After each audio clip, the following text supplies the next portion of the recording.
আজ আমি আপনাদের সুজি দিয়ে দারুণ স্বাদের একটা মুখরোচক রেসিপি বানানো দেখাবো। তো চলুন বানানো শুরু করা যাক।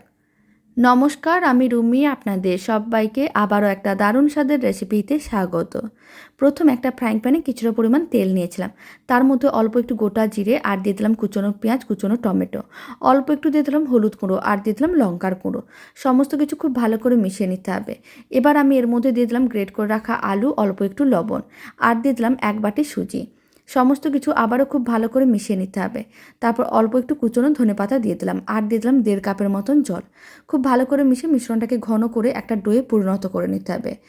তারপরে মিশ্রণটাকে একটা ট্রের মধ্যে নামিয়ে ঠান্ডা করে নিয়েছিলাম। এবার কিছুটা করে মিশ্রণ হাতের মুঠোর মধ্যে নিতে হবে, গোল বলের মতন করে বানিয়ে প্রেস করে চ্যাপ্টা করে নিতে হবে।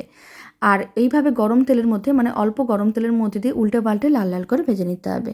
তাহলেই রেডি হয়ে যাবে দারুণ স্বাদের এই রেসিপি। বাড়িতে বানিয়ে দেখতে পারেন, খেতে বেশ ভালো হয়।